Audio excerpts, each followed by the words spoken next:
Assalamualaikum warahmatullahi wabarakatuh, Ibu Teni. Waalaikumsalam warahmatullahi wabarakatuh, Pak Dede.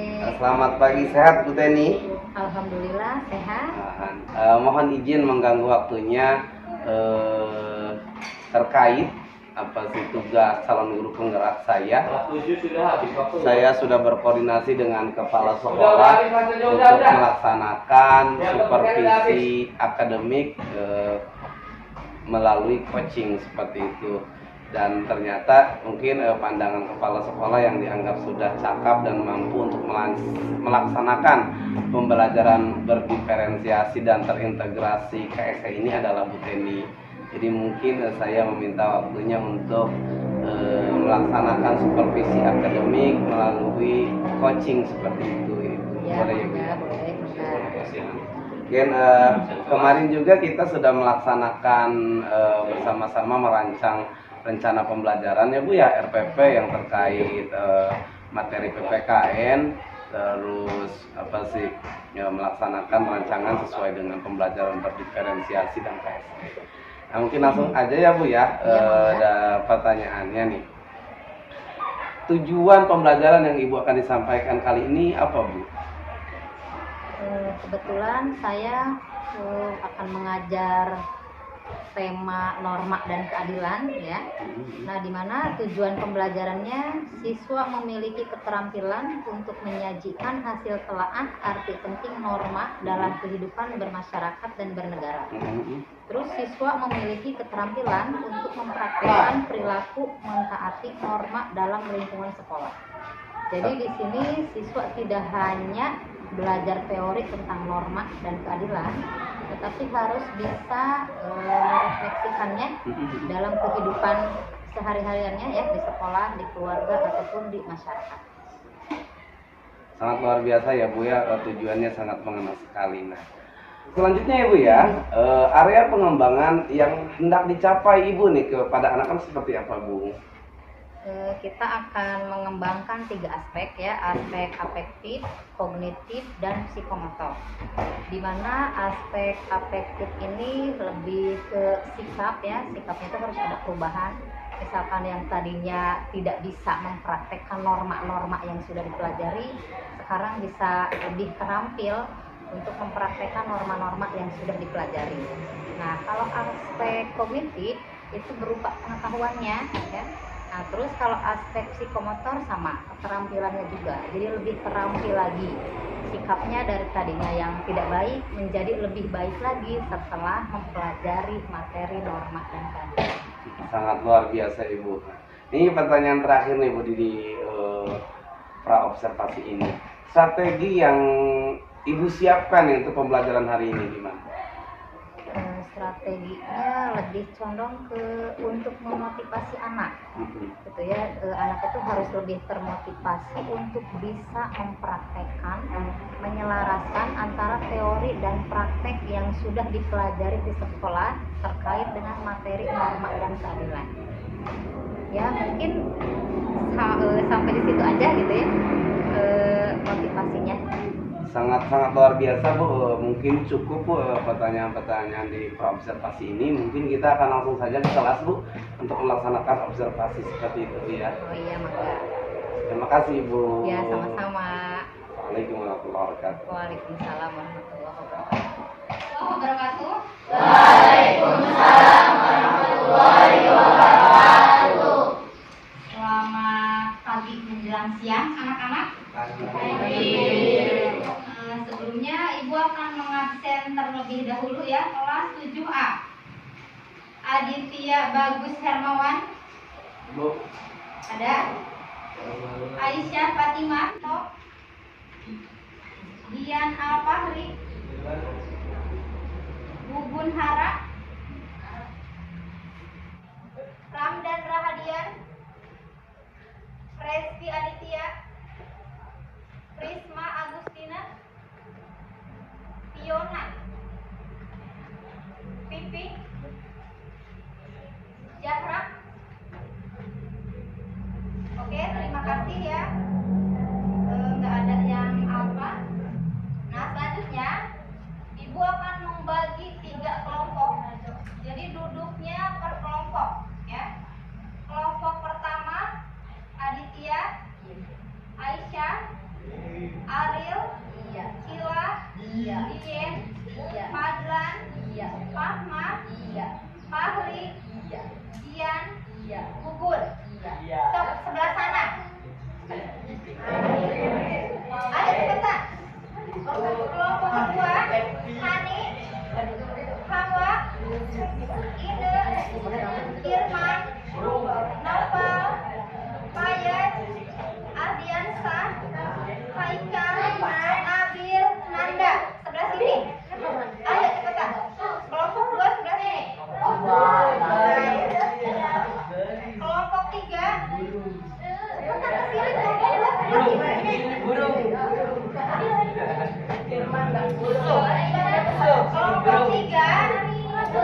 Kelompok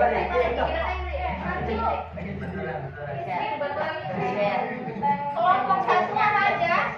Ini kelompok satu. Kelompok dua ini. Yang di tengah ya silakan bentuk ya agak bisa ya. Gak apa-apa ya agak bisa. Pengabunan enak hari.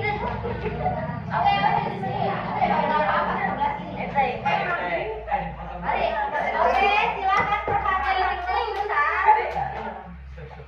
Perhatikan dulu sebentar. Ya, pada pertemuan kali ini kita akan membahas tentang norma dalam kehidupan masyarakat. Ya, perhatikan dulu. Silakan nanti saya akan menayangkan Fahri. Hai. Ya, saya akan menayangkan terlebih dahulu video tentang norma-norma dalam kehidupan masyarakat. Silakan perhatikan, pahami, ya. Mulai bersama kakak di JS Channel Revolusi Belajar Tanpa Batas. Dalam video kesempatan kali ini kita akan belajar bersama kelas 7 ya. Materi yang akan kita bahas kali ini adalah norma-norma dalam kehidupan masyarakat. Teman-teman menyadari tidak sih setiap perilaku kita di dalam aktivitas masyarakat pastinya banyak aturan-aturannya ya. Misalnya kita tidak boleh makan menggunakan tangan kiri, kemudian tidak boleh menerobos antrean atau berbicara kasar. Aturan-aturan ini dapat dikatakan sebagai norma sosial ya teman-teman. Lantas apa yang dinamakan norma ya teman-teman? Norma pada hakikatnya merupakan kaidah atau ketentuan yang dijadikan sebagai pedoman tingkah laku manusia dalam kehidupan masyarakat ya. Menurut Kamus Besar Bahasa Indonesia atau KBBI, norma diartikan sebagai aturan atau ketentuan yang mengikat warga kelompok dalam masyarakat. Norma dapat berbentuk secara tertulis ataupun tidak tertulis ya teman-teman. Norma tertulis misalnya aturan tidak boleh melanggar lalu lintas, mencuri ataupun membolos sekolah. Sedangkan norma yang tidak tertulis misalnya cara makan yang benar dan sopan santun. Norma-norma yang ada di masyarakat pastinya memiliki fungsinya ya. Di antaranya yang pertama mengatur perilaku masyarakat. Yang kedua digunakan sebagai panduan bertingkah laku. Yang ketiga sebagai tatanan masyarakat agar masyarakat aman dan tentram. Dan yang keempat sebagai pengendali masyarakat agar masyarakat yang berniat jahat tidak melakukannya ya teman-teman. Norma sosial di masyarakat pastinya memiliki berbagai macam ya teman-teman, seperti norma agama, norma kesusilaan, norma kesopanan, dan norma hukum. Yang pertama adalah norma agama. Norma agama adalah sekumpulan peraturan hidup manusia yang ajarannya berasal. Ini adalah perilaku yang bisa kita terapkan di rumah kalian masing-masing ya teman-teman. Bagaimana jika di sekolah teman-teman? Kalau kalian di sekolah bisa menerapkan perilaku seperti yang pertama mematuhi tata tertib. Oke, videonya sudah ditonton? Paham? Ada yang mau ditanyakan? Tidak. Kalau tidak, berarti mungkin kalian mendengar, melihat ya, apa perbedaan norma dan hukum. Apa bedanya? Coba acungkan tangan. Norma itu seperti apa? Ya, bentuk norma juga ada apa aja ya. Setelah ditonton, apa yang kalian tangkap? Apa yang kalian ketahui setelah menonton video ini? Coba acungkan tangan. Norma adalah pedoman atau aturan yang mengikat keluarga untuk dalam pergaulan antar manusia. Oke, jadi norma itu apa, Padlan? Sekali lagi Nimbi ya, Padlan belum mendengar dengan jelas. Norma adalah pedoman atau aturan dalam bertingkah laku di masyarakat.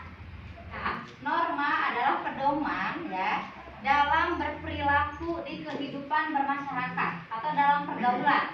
Nah, kalian ini bergaul dengan sesama teman, ya, ada perempuan, ada laki-laki, itu ada aturannya. Nah, aturannya itu tertulis tidak? Tertulis. Ada tulisannya. No maaf, jangan mengganggu. Itu ada tulisannya tidak? Tidak. Jadi norma itu tertulis atau tidak tertulis? Tidak tertulis ya. Beda lagi dengan norma hukum. Contoh, misalkan harus menggunakan helm jika mau memakai motor atau mau berkendara motor. Itu norma apa? Norma apa itu? Norma hukum. Tertulis tidak? Tertulis. Jadi ada perbedaan antara norma hukum dan norma-norma yang lainnya. Ya. Terus apalagi yang kalian ketahui atau pahami setelah menonton ini? Selain tadi pengertian norma, terus ada macam-macam norma. Apa saja? Norma agama, norma kesusilaan, norma kesopanan, norma hukum ya. Jadi norma itu ada 4. yang disampaikan kepada umat Nah, manusia. ini adalah macam-macam norma ya. Ada norma agama, Di dalam sila pertama maksud silaan ada ini kesamaan, norma ada kesusilaan, keberadaan manusia itu sendiri teman-teman, dan berpakaian yang sopan saat keluar rumah. ini norma kesopanan ya. Berupa pengucilan oleh masyarakat sendiri ya teman-teman. Oke, norma kesopanan sanksinya berupa pengucilan. Contoh, apa norma kesopanan contohnya? Kalau lewat banyak orang tidak permisi, itu norma kesopanan bukan? Norma kesopanan bukan? Iya. Kan kalau lewat ya ada banyak orang, sekelompok orang gitu ya. Kita cuma nyelonong aja, kecek baturnya kemana? Tuh hayang ngelewat. Iya nggak seperti itu? Nah itu adalah Bu,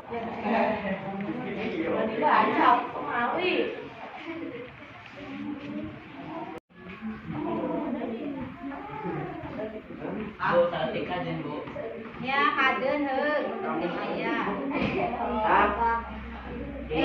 Sudah ya, ya silakan tinggal yang lainnya. Nanda, Nandi.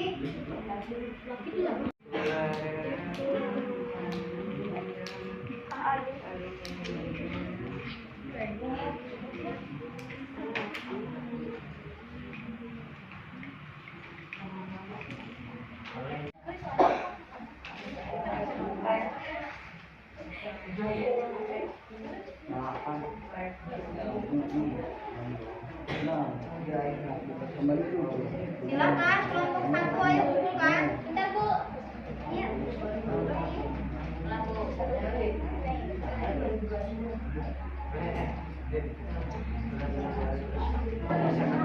Udah, waktunya habis. Silakan kumpulkan. Udah.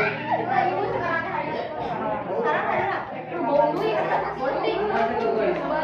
Ibu ya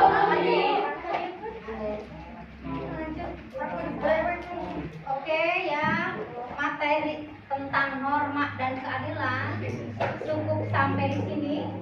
Ya, minggu depan kita lanjutkan kembali dengan tema dan materi yang berbeda. Ya,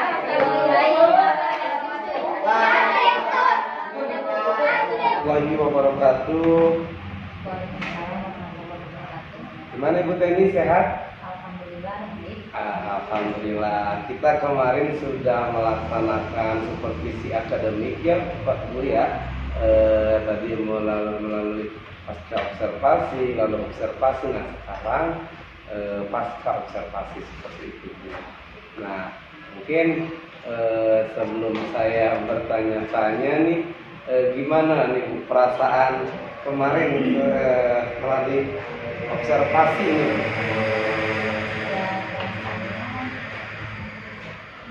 Ada perubahan ya, proses pembelajaran anak dari sebelum itu sama setelahnya. Ya, dimana anak tadinya misalkan kurang aktif, sekarang sudah bisa terangsang aktifnya. Terus dari segi pengetahuan juga ya, dari tadi yang belum tahu jadi tahu atau menjadi lebih paham. Terus yang pembelajaran juga lebih terpusat pada siswa. Jadi kemandirian siswa itu bisa tergali. Sangat luar biasa sekali Bu ya, terlihat juga semangat dari anak-anak dan Ibu juga mengajar kemarin, saya lihat itu. Nah, setelah melaksanakan observasi kemarin atau supervisi akademik kemarin, yang Ibu menurut Ibu kekurangannya itu apa Bu? Kekurangan saya pribadi ya, saya lupa juga ya untuk memberikan kesimpulan di akhir pembelajaran. Terus juga yang stop itu juga kelewat ya, nggak ada. Terus kalau untuk siswa, kadang siswa itu kalau misalkan yang pasif, dia dapat pasif ya, yang suka bercanda, yang dia bergurau ya tetap seperti itu. Tapi yang mudah-mudahan dengan cara seperti ini bisa merubah ke arah yang lebih baik. Iya Bu, ya pastinya ketika kita melaksanakan sesuatu pasti kan adanya kekurangan-kekurangan. Tapi ya menurut saya ya sudah dikatakan cukup baiklah seperti itu. Nah, ketika Ibu untuk menutupi atau melatih lagi untuk pembelajaran diferensiasi ini seperti apa untuk meningkatkan pembelajaran? Kalau untuk meningkatkan mungkin saya perlu merombak atau melengkapi RPP terlebih dahulu ya. Jadi sebelum berhasil mungkin saya harus memperbaiki dari segi perencanaan. Nah, setelah perencanaannya diperbaiki, dilengkapi ya, baru diperbaiki prosesnya, ya, proses belajar mengajarnya. Terus harus difokuskan lagi kepada siswa yang harus seperti apa. Nah, setelah rencana dan proses dilengkapi dan diperbaiki, insya Allah mungkin akan menghasilkan hasil yang maksimal. Ya, luar biasa Ibu Maria. Nah, setelah itu rencana tindak lanjut Ibu nih, rencana tindak lanjut Ibu kan Ibu tadi kemarin dengan saya juga sudah merancang rencana pembelajaran. Lalu kemarin juga kita melaksanakan supervisi akademik, terus pra-observasi, observasi dan sekarang pasca observasi. Nah, rencana tindak lanjut Ibu yang Ibu andalkan seperti apa? Rencana tindak lanjutnya mungkin ya perbaikan-perbaikan yang tadi juga ya disinkronkan lagi gitu antara perencanaan dengan keadaan siswanya seperti apa. Kan di sini siswa itu beraneka ragam ya, bisa dilihat dari kesediaan belajarnya, dari minat bakatnya, terus dari segi intelektualnya. Ya, jadi ada anak yang memang mau diajak berpikir, ada anak yang tetap mandek seperti itu. Ya, jadi rencana tindak lanjutnya ya lebih disinkronkan lagi antara mungkin poin-poin yang tadi. Oke, Bu Nur, sangat luar biasa pembicaraan kita. Tadi ada refleksi Ibu, ada topik percakapan yang sangat luar biasa dan rencana tindak lanjut.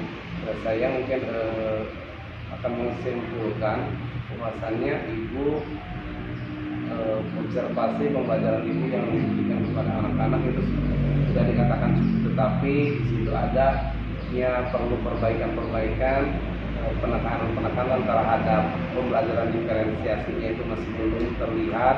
Lalu keterampilan sosial dan emosionalnya juga perlu ditemukan kembali, mungkin seperti itu.